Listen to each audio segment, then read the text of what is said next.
Hello welcome back to our channel friends. मैं आप सबका अपने चैनल स्टॉक्स फॉर लाइफ पे बहुत स्वागत करता हूं। Welcome to STFL family.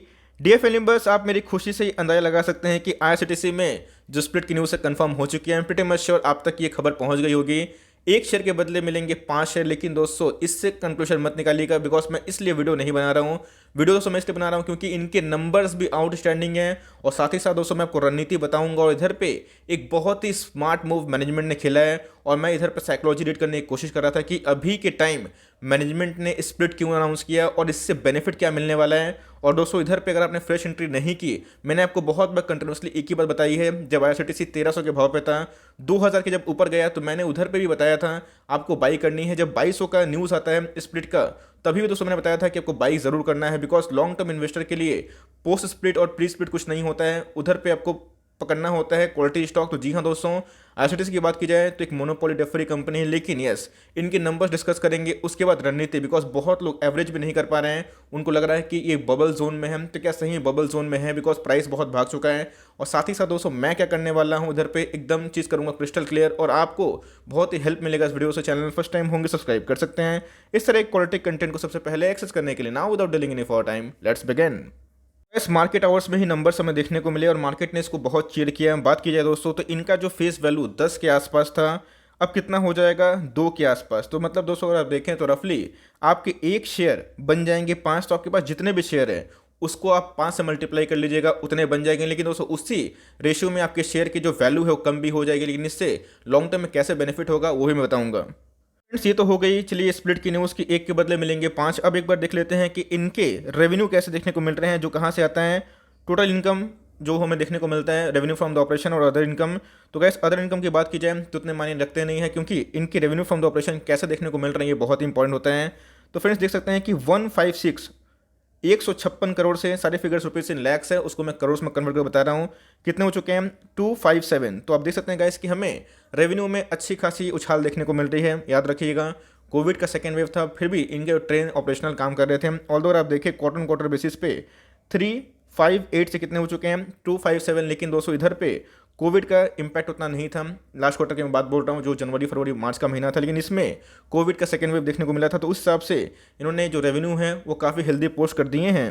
ये है बारी दोस्तों खर्चे की। ऑफकोर्स एक बिजनेस को चलाने के लिए खर्चे की भी आवश्यकता होती है। तो पहले इन्हें खर्चे कितने थे 185 रुपीज़ इन करोड़, अभी कितने हो चुके हैं 146 रुपीज़ इन करोड़। तो जी हाँ दोस्तों, इधर पर अगर आप देखें तो इनके जो लास्ट ईयर के जो खर्चे थे उससे हमें कमी दिखाई पड़ रही है, बिकॉज उनके लॉसेस भी देखने को मिले थे। ऑल्दो आप देखें क्वार्टरली बेसिस पे भी हमें खर्चे में गिरावट देखने को मिल रही है। तो जी हाँ, सारे खर्चे को एडजस्ट करने के बाद जो प्रॉफिट कितनी कमाई है कंपनी ने उसको फटाफट चेक कर लेते हैं। फ्रेंड्स ये है प्रॉफिट का कॉलम। आप देख सकते हैं कि इधर पे जो इनके लॉस थे ऑलमोस्ट 24 करोड़। आप देख सकते हैं गाइस कि इनके जो लॉस थे ऑलमोस्ट 24 करोड़, अभी कितने हो चुके हैं 82 करोड़ का प्रॉफिट में कन्वर्ट हो चुका है। तो जी हाँ दोस्तों, ये बहुत ही शानदार है। अगर आप देखें तो रेवेन्यू ऐसा नहीं है कि ये 1000 करोड़ कमाते हैं 2000 करोड़ कमाते हैं, लेकिन उसके अगेंस्ट में अगर आप देखें तो प्रॉफिट इनकी बहुत ही हेल्दी है। क्वार्टरली बेसिस की बात की जाए तो 103 करोड़ डाउन हो कितने हो चुके हैं 82 करोड़। लेकिन मैंने क्या बताया दोस्तों कि कोविड का सेकेंड वेव था, और उस हिसाब से अगर आप देखें तो कंपनी ने बहुत ही हेल्दी नंबर पोस्ट किए हैं। आपको मैंने एक चीज़ कंसिडर बताई है, CDSL की बात की जाए, IRCTC की बात की जाए, IEX की बात की जाए, ये मोनोपोली डेट फ्री कंपनी है। और इसमें बेनिफिट ये होता है कि इनको चलाने के लिए बहुत ही कम पूंजी की आवश्यकता होती है, और इनके प्रॉफिट मार्जिन अच्छे होते हैं, जिसकी वजह से इनके प्रॉफिट दिखाई पड़ते हैं। और इसी की वजह से अगर आप देखें दोस्तों तो हमें जो ईयरली प्रॉफिट है उसमें बहुत ज़्यादा जम देखने को मिल रहा है। जो पहले लॉस में थे 1.54, EPS नेगेटिव में था ब्रैकेट वाला, अभी कितने हो चुके हैं 5.16। इसका मतलब मैसिव जंप है। क्वार्टरली की बात की जाए तो गिरावट है, तो मार्केट को अनुमान भी था, लेकिन दोस्तों मेरे हिसाब से इनके नंबर्स Q1 के भी एकदम आउटस्टैंडिंग है। बिकॉज मेरा अनुमान था वही 70-72 करोड़ के आसपास रहेगा, लेकिन दोस्तों इनके जो प्रॉफिट है वो 80 करोड़ से ऊपर देखने को मिल रहे हैं। और अभी तो वैसे शुरुआत है, क्योंकि आने वाले कल में जैसे ही इनको प्राइवेट ट्रेन की बिडिंग मिलेगी और जैसे ही सारा अनलॉकिंग का फेज फिर से खत्म होगा, तो फिर से दोस्तों हमें ये देखने को मिलेगा कि ये फिर से राइज करेगा, और इधर पर रेवेन्यू और प्रॉफिट दोनों में हमें ह्यूज उछाल देखने की उम्मीद है। फ्रेंड्स आप देख सकते हैं कि इधर पे मेरी नज़र बहुत ही इंपॉर्टेंट थी कि इनके इंटरनेट टिकटिंग की बात की जाए। तो जी हाँ दोस्तों, इनके इंटरनेट टिकटिंग की बात की जाए तो 3522 से कितने हो चुके हैं 14,000, मतलब 3,500 से 14,000 के आसपास देखने को मिल रहे हैं क्वार्टरली बेसिस पे। ऑल दो डिक्लाइन है, लेकिन दोस्तों इनके इंटरनेट टिकटिंग बहुत ही इंपॉर्टेंट रेवेन्यू ऐड करते हैं। ऑल दो अगर आप देखें तो इधर पे जो कैटरिंग वाले बिजनेस है सबसे टॉप में आप देख सकते हैं कैटरिंग वाले बिजनेस, तो वो भी दोस्तों बैक टू ट्रैक देखने को मिल रहे हैं। बात की जाए 8,000 से कितने हो चुके हैं 5,600। मतलब अगर आप देखें ओवरऑल ये क्या काम करती है कैटरिंग में, रेल नीड में, इंटरनेट में और टूरिज्म में, तो उसमें हमें ईयरली तो जंप देखने को मिल रहा है, लेकिन क्वार्टरली डाउन देखने को मिल रहा है। लेकिन ये तो मतलब ये कोविड की वजह से हो रहा है, लेकिन जैसे जैसे इसमें रिकवरी हमें देखने को मिलेगी, अनलॉकिंग के फेज़ स्टार्ट होंगे, तो फिर से दोस्तों हमें ये देखने को मिलेगा कि इनके रेवेन्यू बढ़ रहे हैं और साथ ही साथ इनके प्रॉफिट में भी उछाल देखने को मिल रहा है। तो मेरे हिसाब से कोविड के टाइम में भी इन्होंने बहुत ही हेल्दी नंबर और स्ट्रॉन्ग नंबर पोस्ट किए हैं। अब दोस्तों आती है बारी रणनीति की, अब करना क्या है, बिकॉज मैंने क्या बताया था कि मैनेजमेंट ने इधर पे बहुत ही स्मार्ट मूव खेला है। मैं सोच रहा था कि अभी के टाइम में इन्होंने स्प्लिट अनाउंस क्यों किया, तो जी हाँ दोस्तों, अगर आप देखें तो स्टॉक का प्राइस अपने आईपीओ से बहुत महंगा हो चुका है। आईपीओ 320 के आसपास देखने को मिल रहा था और स्टॉक का प्राइस अभी की बात की जाए 2700 के आसपास देखने को मिल रहा है और मार्केट आवर्स में ही आया था और मार्केट ने इसको सम्मान दिया है। 5% के लगभग इंट्राडे हाई लगाता हुआ देखने को मिला, क्योंकि दोस्तों पता है कि ये एफएनओ का स्टॉक भी हो चुका है और कोविड के थर्ड वेव की वजह से शायद थोड़ा सा प्रॉब्लम देखने को मिले, तो इधर पे शायद शॉर्टर्स को बहाना मिलता तो वो स्टॉक के प्राइस को कम करने की कोशिश करते शॉर्ट मार के।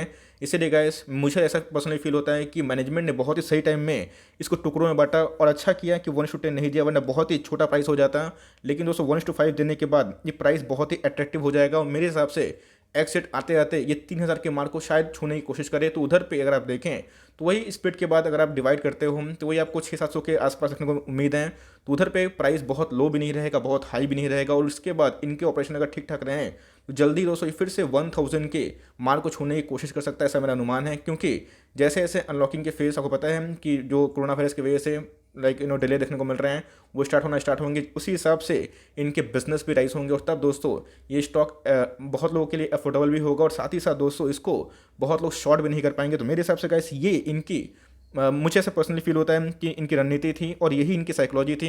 लेकिन दोस्तों ये बहुत ही अच्छा मूव है और मेरे हिसाब से 1:10 नहीं दिया, 1:5 दिया, ये बहुत ही अच्छी बात है। आने वाले कल में आप एक और भी स्प्लिट और एक और भी शायद एक और क्या बहुत सारे मल्टीपल बोनस मतलब उम्मीद कर सकते हैं और इसको लॉन्ग टर्म तक होल्ड करे भाई, ये आपकी किस्मत को बदल सकता है। जो साइकोलॉजी थी मैनेजमेंट की, जो मैंने पढ़ने की कोशिश की, एनीवेज ये पता नहीं इसके पीछे कितना सच है, बट फिर भी दोस्तों मुझे ऐसा पर्सनली फील होता है। बिकॉज अगर आप देखें तो जनवरी के महीने से इसमें 86% का राइस हुआ।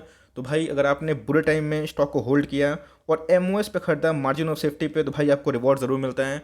बहुत लोगों को मैं स्टॉक का जब नाम बताता हूँ तो भाई उसमें जब गिरावट होती है तो बहुत लोग सोचते हैं कि सर मैं फंस गया, लेकिन मैंने क्या बताया कि शॉर्ट टर्म को आपको लगेगा कि आप फंस गए, लेकिन लॉन्ग टर्म में अगर आप उसको होल्ड करते हैं तो रिवॉर्ड मिलेगा। तो सेम दोस्तों IRCTC ने भी आपको रिवॉर्ड दिया और आपने होल्ड किया है तो भाई ये आप डिजर्व भी करते हैं। तो लिस्टिंग हमें देखने को मिल रही है 245% का रिटर्न बना के दिए है और कोरोना नहीं आया होता यही प्राइस उसको 4000 के आसपास होता। तो मेरा पर्सनली ऐसा मानना है कि अभी तक एक्स रेट नहीं आए हैं और दोस्तों जो डिविडेंड इन्होंने अनाउंस किया था 5 रुपये का, वो भी तक देखने को नहीं मिल रहे हैं। तो इधर पे मुझे लगता है कि फिर से एक मोमेंटम कंटिन्यू हो सकता है और इसको 3000 के ऊपर भी ले जाता हुआ देखने को मिल सकता है। 2850 फर्स्ट टारगेट है, उसके बाद दोस्तों हो सकता है कि आने वाले कल में 3000 क्या उससे भी ज़्यादा प्राइस देखने को मिल जाए। और आप देखें दोस्तों तो आज के दिन की जो कंडीशन डिलीवरीज की वो 16% के आसपास है, मतलब बहुत ही हाई नहीं है। बट मैंने क्या बताया, कंपनी फंडामेंटली अच्छी है, मोनोपोली है और अगर आप सोच रहे हैं इस पर निवेश करने का कि भाई टूट जाएगा टुकड़ों में, तो याद रखिएगा आप अगर स्प्लिट के बाद लेते हैं तो यही स्टॉक अगर इधर से 20% भागता है, आपको दोस्तों स्प्लिट के बाद वही चीज़ 20% महंगा मिलेगा। तो यही साइकोलॉजी, सस्ता तो हो जाएगा लेकिन वही चीज़ अगर आप देखें आपको महंगे भाव पे इनडायरेक्टली देखने को मिल सकता है। एफएस का दोस्तों फर्दर कोई खतरा नहीं है। प्रोमोटर्स के बारे में डिस्कस करें तो उनका जो स्टेक है 67% के आसपास हो चुका है, मतलब 75% के नीचे देखने को मिल रहा है।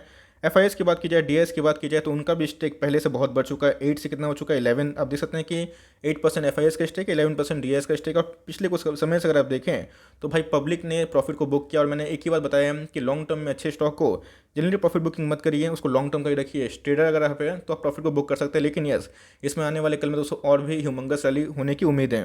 ध्यान सब समझिएगा। इधर पे जो रणनीति की बारी है मैंने क्या बताया मैं बताऊंगा। देखिए दोस्तों टू वेरी ऑनेस्ट, IRCTC के शेयर प्राइस अपने बॉटम से बहुत भाग गए हैं।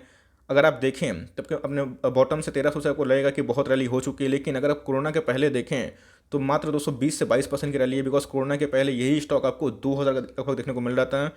इनके फंडामेंटल्स कंटिन्यूसली इंप्रूव होते हुए देखने को मिल रहे हैं। और प्राइवेट ट्रेंड की बात की जाए तो अगर इनको बिडिंग मिलता है कंप्लीटली तो भाई ये भील से पार्टनरशिप कर सकते हैं, जहाँ पे इनके और भी जो एक्स्ट्रा रेवेन्यू ऐड हो सकता है। तो याद रखिएगा इनके जो फ्यूचर है वो ब्राइट देखने को मिलते हैं। इनको चलाने के लिए बहुत ही कम पूंजी की आवश्यकता होती है, मैंने आपको बहुत बार बताया भी है, सिखाया भी है। तो company for long term no doubt बहुत ही अच्छा है। अब इधर पे फ्रेश एंट्री करनी है कि नहीं वो बहुत ही इंपॉर्टेंट हो जाता है। तो कभी स्प्लिट और बोनस की न्यूज़ आती है, उधर पे टू वेरी ऑनेस्ट ऑपरेटर बहुत ही एक्टिव हो जाते हैं। इसके पहले बहुत लोग बोल रहे थे कि गैप फिल होगा, हो सकता है कि आने वाले कल में गैप फिल हो जाए, लेकिन दोस्तों मैंने क्या बताया कि अच्छे बिजनेस में अगर स्प्लिट और बोनस की न्यूज़ आती है तो दोगुनी रफ्तार से बढ़ता है। ऑल्दो अगर आप देखें तो इनकी जो RSI है और मनी फ्लो इंडेक्स है बहुत ही मजबूत हो चुका है, बहुत ही अगर आप देखें तो ओवरबॉट जोन में जा चुका है। तो फ्रेश एंट्री अगर स्प्लिट नहीं होता तो मैं एकदम मना करता, लेकिन दोस्तों मैंने क्या बताया, अगर आपको 10 स्टॉक खरीदना है तो कम से कम एकदम बॉटम का वेट ना करें, 3 से 4 स्टॉक कोई ही प्राइस में खरीद ले और मैक्सिमम 60 से 50% पैसा आपके पास होना चाहिए कि कभी एक ड्रॉप आता है तो उधर पर आप चाहे तो खरीदारी कर सकें। बस यही स्टॉक दोस्तों अगर आने वाले एक्सिट के पहले अगर 3032 हो जाता है तो याद रखिएगा इसमें वैल्यूएशन इजाफा होगा और स्प्लिट के बाद उसी रेशियो में टूटेगा। तो याद रखिएगा दोस्तों, स्प्लिट के पहले स्प्लिट के बाद ये किसके लिए होता है, अगर आप पोजिशनल ट्रेडर होते हैं उनके लिए, लॉन्ग टर्म के लिए ऐसा कुछ बेनिफिट मतलब वैसा कुछ नहीं होता है, उसमें हमेशा बेनिफिट ही होता है, लॉसेस कुछ नहीं होते। मेरे हिसाब से अगर आप लॉन्ग टर्म प्लेयर हैं अपनी एसआईपी को कंटिन्यू करें। ध्यान रखिएगा दोस्तों, स्टॉक काफ़ी ओवरबॉट हो चुका है, लेकिन मैंने क्या बताया, अगर आपको स्प्लिट के लिए जाना है तो ही, अगर आपको नहीं जाना है, आपको वेट एंड वॉच करना है, स्प्लिट के बाद निवेश करना है, तो आप आराम से वेट एंड वॉच कर सकते हैं। लेकिन अगर आप लिए हुए हैं तो मैं बोलूँगा दोस्तों एकदम होल्ड एंड कंटिन्यू, और इसको बेचिए मत, क्योंकि ये आपके बुढ़ापे की लाठी है भाई। अभी तो 5 का स्प्लिट दिया है, कल एक और स्प्लिट बाकी है, उसके बाद कंटिन्यूसली बोनस मिलेगा। और मेरे पास भी दोस्तों बल्क क्वांटिटी और बहुत सारे नंबर्स हो गए, मैं इधर पर डिस्क्लोज नहीं करना चाहता, बट फिर भी दोस्तों बहुत सारे नंबर्स हो गए और मुझे इस कंपनी में बहुत ही फेथ है। और बिकॉज कंपनी एक मोनोपोली बिजनेस में काम करती है, तो आने वाले कल में कंपनी बहुत एग्रेसिवली अप्रोच भी देखने को मिल रही है। तो मेरे हिसाब से आपके पास है, आराम से होल्ड एंड कंटिन्यू करें। लेना चाहते हैं तो एसआईपी के वे में ले सकते हैं, नहीं कि कल जाएगा 100 शेयर उठा ले, नहीं, 100 खरीदने की ताकत है। आप 20 खरीदिए, 25 खरीदिए, लेकिन आपके पास कुछ मैक्सिमम जो पोर्शन है वो आपके पास होना चाहिए कि कल अगर प्राइस में ड्रॉप हो तो आप खरीद सकते हैं। लेकिन यस, अगर आप वेट करना चाहते हैं कि भाई मैं स्प्लिट के बाद ही खरीदूंगा, इधर पे स्टॉक भागे, कोई दिक्कत वाली बात नहीं, तो आप कर सकते हैं। लेकिन यस, इसके पहले मैंने बहुत बार बताया भी था, जब इधर पे न्यूज़ आई थी तभी मैंने बताया था कि ब्रेकआउट हो चुका है और आप अभी भी निवेश कर सकते हैं। उधर से भी अगर आपने लिया होता 10-15% के आसपास मुनाफा में होता है, मेरे हिसाब से कंपनी फंडामेंटली अच्छी है, आप लॉन्ग टर्म तक ज़रूर दाव खेल सकते हैं। बट मेरे हिसाब से स्टॉक ओवरबॉट हो चुका है। अगर लेते भी हैं तो फुली निवेश मत करिएगा, कम से कम आपके पास 50-60% से ऊपर पैसे होने चाहिए कि कल गिरावट अगर होती ही है तो भाई आप उसको एवरेजिंग कर पाएँ, और इधर पे लॉन्ग टर्म में आपको स्पीड का बेनिफिट जरूर मिल सकता है। छोटी सी अपडेट थी, आई होप मेरे एफर्ट आपको अच्छा लगा। वीडियो अच्छी लगी तो लाइक कर दिएगा, चैनल फर्स्ट टाइम होंगे तो याद से सब्सक्राइब करना भूलिएगा। फर्दर कोई डाउट उसको ड्रॉप कर सकते हैं, कुछ रिव्यू चाहिए उसका नाम ड्रॉप करना भूलिएगा। I would love to make a video on demand. Guys मिलते हैं जल्दी ही, तब तक के लिए bye, thanks for watching friends, God bless you all.